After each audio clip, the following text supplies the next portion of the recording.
올 시즌이 본격적으로 개막하기 전까지 손흥민, 김민재, 이강인 중에 가장 불안했던 건 솔직히 손흥민이었다고 봐야 할 것 같습니다. 김민재는 아시아 역대 최고 이적료를 갈아치우면서 5천만 유로에 독일의 절대적인 최강팀인 바이에른 뮌헨으로 이적했으니까 걱정이 없었고, 이강인 역시 약팀이었던 마요르카에서 벗어나서 파리 생제르맹이라는 프랑스 최강팀으로 이적해서 최소 리그 우승은 당연하다고 생각했고요. 하지만 손흥민이 소속된 토트넘은 프리시즌부터 경기가 우천 취소되고 로마가 투어를 포기하면서 뭔가 잘 풀리지 않는 느낌을 받았습니다. 게다가 시즌이 개막하기 바로 전날에 프랜차이즈 스타인 케인이 팀을 떠나게 되면서 도저히 분위기가 좋을 수 없는 상황이었죠. 지난 시즌 8위를 했던 성적 부진과 더불어서 불안함이 최고조에 달한 바로 그 순간 손흥민이라는 새로운 캡틴이 직접 나서서 토트넘의 분위기를 싹 바꿔버렸습니다. 시작은 개막전인 브렌트포드전부터였는데요. 경기 시작 전 토트넘 선수들이 갑자기 관중석 쪽으로 모두 이동하면서 그전까지 하지 않던 행동을 보여준 겁니다. 새롭게 합류해서 부주장이 된 메디슨은 이게 손흥민의 아이디어였다고 밝혔죠. 어젯밤에 손흥민에게 문자가 왔다. 운동장 중앙이 아닌 원정 팬들 앞에서 파이팅을 외치자고 했다. 소니의 좋은 아이디어였다라면서 손흥민이 주도적으로 이끌었다고 밝혔습니다. 뿐만 아니라 이번 메뉴전 승리 이후에 손흥민이 보여준 행동이 또 주목을 받았습니다. 메뉴전이 끝난 이후에 일일이 선수들을 찾아가서 한 명 한 명을 세심하게 챙겨준 손흥민을 영국 매체들이 집중 조명한 겁니다. 축구 전문 매체인 풋볼 런던은 손흥민은 어떻게 토트넘 선수들을 놀라게 했고 포스테코글루 감독이 옳았다는 것을 증명했는가 라면서 손흥민 특집 기사를 보도했는데요. 손흥민은 경기 종료 휘슬이 울린 뒤에 경기장에 있는 동료들을 일일이 찾아가 포옹을 하면서 격려의 말을 건넸다. 특히 손흥민이 리틀손이라고 부르는 파페사르에게 득점을 올린 것에 대해 많은 격려를 해줬다라면서 손흥민이 토트넘 선수들을 전부 챙기는 진정한 리더로서의 모습을 보여줬다고 했죠. 또 다른 매체인 기브미 스포츠에서도 손흥민의 리더십에 박수를 보냈습니다. 이 매체는 풋볼 런던의 기사를 인용하면서 손흥민을 극찬하는 모습이었습니다. 손흥민이 메뉴전 이후에 보여준 행동은 아주 보기 좋았으며 그가 토트넘의 주장으로서 성공할 수 있는 모든 자질을 갖췄다라는 걸 보여준다라면서 조금 이르지만 이 새로운 버전의 토트넘이 성공적인 시즌을 보낼 거라고 점쳤습니다. 현지 팬들의 반응도 무척 고무적이었는데 국가대표팀에서 손흥민이 한 라커룸 대화를 번역해가면서 서로 공유하기도 했습니다. 손흥민이 지금까지 팀을 위해 한 행동들을 떠올려 보면 지금의 모습은 전혀 놀라운 게 아니야. 맨유 주장인 브루노와 토트넘 주장인 손흥민이 너무 비교되더라. 내 눈에는 오직 한 명의 주장만 보였고 그건 손흥민이었어. 나는 메뉴전을 직관했는데 관중석에서도 손흥민의 존재감을 느낄 수 있었어. 그는 타고난 리더야. 터프에만 리더가 될 수 있다고 생각하는 멍청이들을 손흥민이 참교육해주고 있다. 국가대표팀에서의 손흥민은 뭔가 더 묵직한 느낌이야. 항상 웃는 밝은 소니도 좋지만 이런 엄격한 모습도 정말 멋있네. 아직까지 손흥민의 리더십 스킬에 대해 의문이라면 이 영상을 꼭 봐. 그는 매우 열정적이고 헌신적인 리더야. 손흥민의 라커룸 대화는 마치 영화의 한 장면 같아. 메디슨과 비수마가 개인 인터뷰에서 손흥민을 언급한 걸 보면 그의 영향력이 얼마나 대단한지 바로 알 수 있지. 손흥민이 주장이 되자마자 토트넘의 문화가 바뀌고 있어. 아주 좋은 쪽으로 말이야.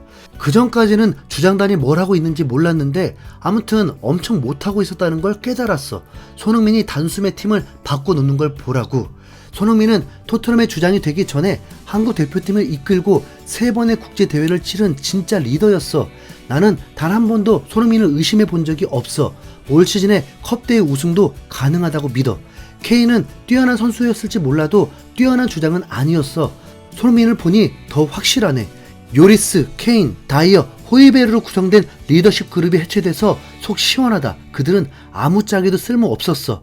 좋은 리더십은 존중으로부터 나오는데 손흥민은 모두를 존중해주고 또 모두에게 존중받는 사람이야. 네. 모든 팬들이 손흥민이 새로운 캡틴으로 너무나 잘하고 있다면서 칭찬 일색이었는데요. 댓글에도 언급된 과거의 리더십 그룹은 이제 완전히 해체가 된 상황입니다. 요리스와 케인은 손흥민이 토트넘에 왔던 2015년 여름부터 주장단을 맡았습니다. 그 이후 거의 8년 동안을 변화 없이 이 두 선수가 리더 역할을 했는데 지난 시즌 이들의 리더십은 완전히 무너져 버렸죠. 포체티노 시절에는 주로 요리스가 감독과 선수단 사이의 소통을 담당했고, 무리뉴 시절부터는 리더십 그룹이 뭉쳐서 선수들의 목소리를 대변했다고 하는데요. 그리고 그 멤버가 앞서 언급된 4명, 요리스, 케인, 다이어, 호이베르였습니다. 콘테 시절에는 스킵까지 참여했다는데 손흥민은 여기에 포함되지 않았죠. 일각에서는 케인, 다이어, 스킵이 일종의 잉글랜드 카르텔을 형성하면서 문제가 생겼다는 의혹도 있습니다. 요리스와 케인은 과거부터 주장이었지만 다이어와 스킵이 리더라고 하기에는 뭔가 부족한 부분이 많은 게 사실이잖아요. 일단 다이어는 10살 때부터 포르투갈에서 스포르팅 유소년팀에 있었던 선수입니다. 성인팀 데뷔도 포르투갈에서 하면서 홈그라운 취급도 받지 못하는 선수였죠. 물론 2014년에 토트넘으로 이적하면서 클럽에 속해 있던 기간은 매우 길지만 실력적으로는 솔직히 잘했던 적이 있나요? 네. 다이어가 리더십 그룹에 어떻게 포함되는지 사실 그것부터 따져봐야 할 문제입니다. 잉글랜드의 주장이자 토트넘의 부주장인 케인과 골프를 치면서 쌓은 친분으로 은근슬쩍 핵심 그룹에 낀 느낌이 강하거든요. 스킵 역시 토트넘 유소년팀 출신으로 팀에 있던 기간이 엄청나게 긴 건 맞고 미래 주장감이라고 얘기들은 나왔지만 국가대표로 뽑히지도 못하는 실력에 나이도 어린데 리더십 그룹에 꼈습니다. 이 역시 단순히 잉글랜드 국적이라는 이유로 케인과 다이어와 연관이 있는 거 아니냐는 의심쩍은 생각을 감추기 힘들고요. 더 웃긴 건 다이어가 자기 스스로 이번 시즌 주장이 될 거라고 기대하면서 자신의 SNS에 그런 사진을 올렸다는 겁니다. 때는 아직 새로운 주장이 발표되기 전인데 케인의 위넨 이적설이 슬슬 나올 때였습니다. 그러자 다이어는 자신의 SNS를 통해서 주장 완장을 차고 경기에 나섰던 사진을 뜬금없이 하나씩 올리기 시작했습니다. 마치 차기 주장은 자신이 되어야 한다는 노골적인 압박으로 느껴질 정도였죠.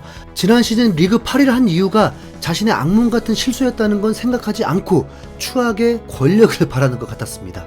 당연히 여론은 좋을 수가 없었고 결국 토트넘의 주장 완장은 다이어가 아니라 손흥민의 팔뚝에 채워지게 됐습니다.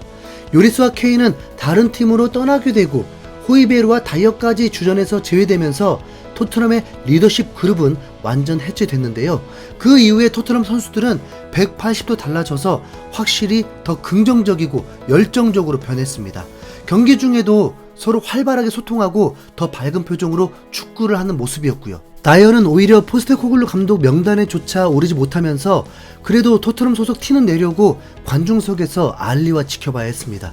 다이어는 풀럼과 셀틱에서 러브콜을 보내고 있는데 문제는 안 떠나겠다는 입장으로 구단과 대치 중입니다. 네, 끝까지 도움이 안 되고 있죠. 그러고 보니 손흥민 캡틴 선임 영상 때도 다이어는 없었던 것 같은데요. 네, 분명 다이어 없는 지금의 토트넘이 훨씬 강한 건 피부로 와닿고 있을 정도입니다. 단순히 체감만 그렇다는 게 아니라 경기 결과 역시 맨유를 상대로 무실점 승리.